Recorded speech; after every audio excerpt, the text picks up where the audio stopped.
How are we doing, guys? In this video I'm going to talk about one of the least seen animals in the reptile shed, and it is the muddy-eyed or the white-eyed crocodile skink. What I'm going to try and do is I've got my camera set up on a tripod so I can try and get him out. There we go. We can have a little feed.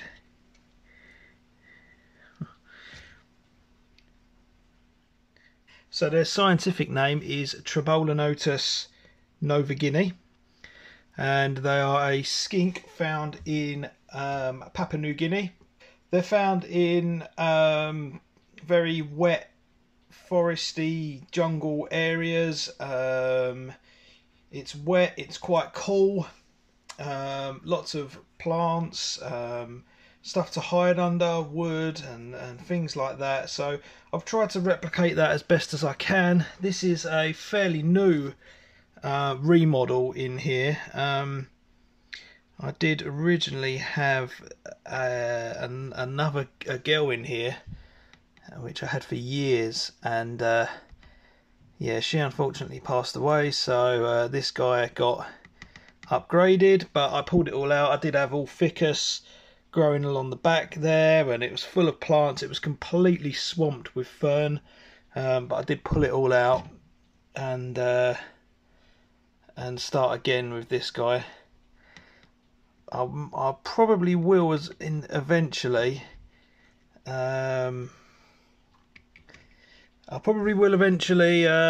pull this out once more and do what I've always wanted to do, which is a paludarium setup. So a water section with a filtration, and a land and a water section, and yeah, so that's gonna be the end goal. But for now, and what's stopping me for now, is the fact that I've got all this moss that's grown.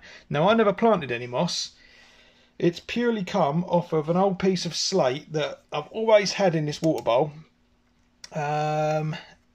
and I'm assuming it's just come from there because nothing else had moss on it, and this moss has just spread and it looks awesome. I have done nothing with the filter on this on the camera to make this look more green than it is. It is vibrant. I'm so happy with it. For lighting, I don't use any special plant lighting. The whole thing is just lit off of a UVB tube, a 5% UVB tube. Actually, it's a 7% now because I'm using a T5. So I'm actually using an Arcadia T5, and the fitting for it is the full length of the enclosure, but it actually comes over the glass. So this has a glass, a mesh screen along the back. And what I've done is half of it is on the mesh screen, half of it is over the glass. So there is, obviously, as you can see, we've got a lot of plant coverage. So a lot of light and dark, light and shade in there. And that seems to be enough plant lighting to get the pothos. It keeps the fern happy, and I'm growing moss. So I've never wanted to upgrade it to LED or anything like that. So yeah, I'm super happy with all that.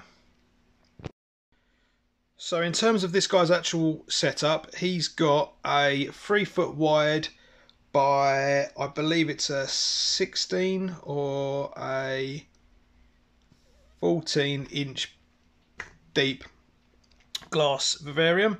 It's made by my friend Matt over at Custom Aquaria. I've had this tank for years and years and years. I originally had it split and had a crocodile skink in each one, but that all changed. So now I've got one crocodile skink with 3 foot of space, and I wouldn't change it for the world, actually.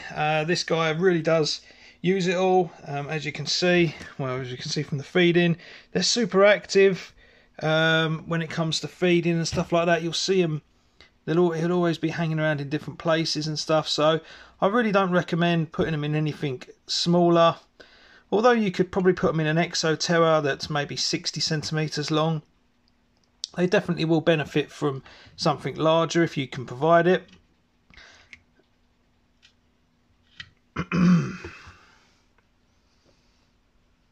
You coming out, little dude?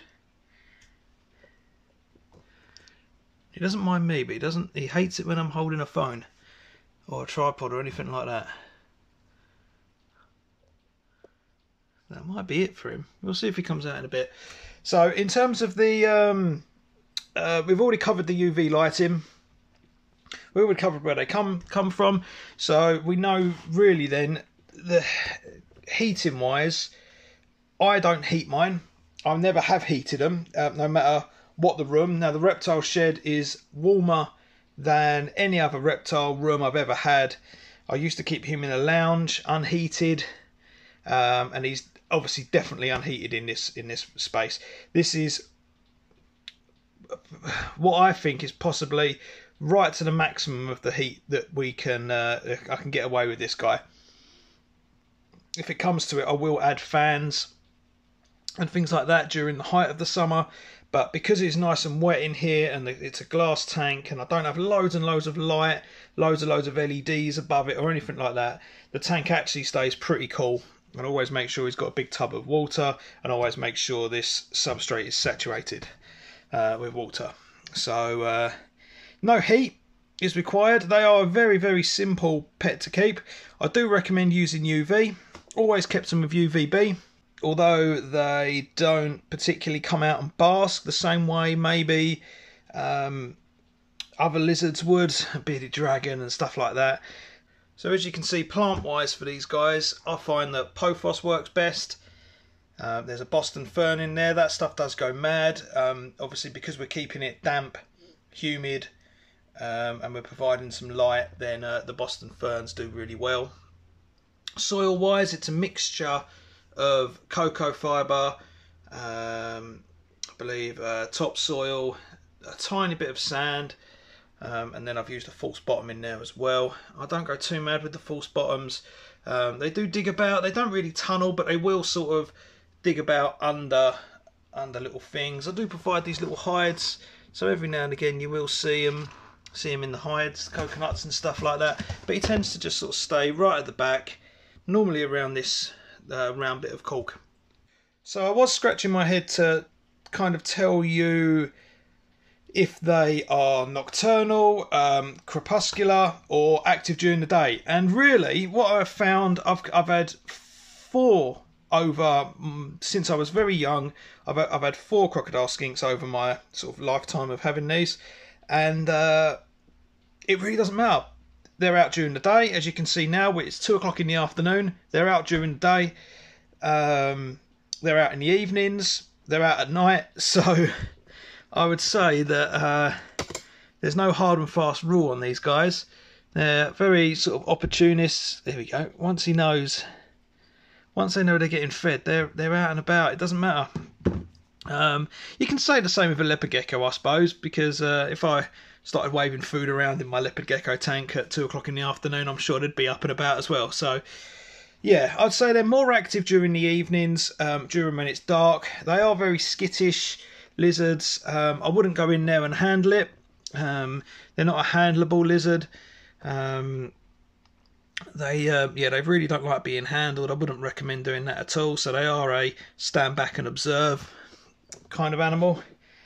And yeah, so as we said, the care is fairly simple. We've got to make sure it's damp in there. We've got to make sure there's a lot of water in there. We've also got to allow them places to go that isn't damp. So we've got a lot of cork rounds and branches and stuff, places that they can kind of be off the ground and be off of the damp ground if they need to, because we can't just assume that they'll always want to be absolutely soaking wet. We need to be able to give them a varied amount of space. The same way we use light and shade, we should also change their habitat and their environment as well to allow them to work out where they want to go. What I'd say with these guys is, if you do want to own one as a pet, find a reputable pet shop or a breeder that's selling these as captive bred. So the last thing I really kind of want is for these to be pulled out of the wild. As you can tell, although their needs are fairly simple in captivity, transporting these animals from country to country is incredibly stressful. The care conditions aren't going to be the same. I've seen them in pet shops where they come in not very good shape. So people are captive breeding these in the UK. Yeah, if you want to go down the route of getting one of these, oh, he's just nicked another one over there. If you want to go down the route of getting one of these, try your hardest to find a captive bred one. Also, slightly larger species and slightly more well known is the red-eyed crocodile skink, and they're more commonly known in the hobby as well. So yeah, all in all, I'd say crocodile skinks, they're a sit back, observe pet. You can make really lovely enclosures for them, loads of lush planting, nice little slice of jungly, rainforesty kind of vibes in there, and yeah, very rewarding because you don't see them too often. So when you do see them, it's a really special little moment. So thanks for watching this one, guys. I hope you enjoyed a quick overview of the muddy-eyed croc skink, and I will see you in the next video.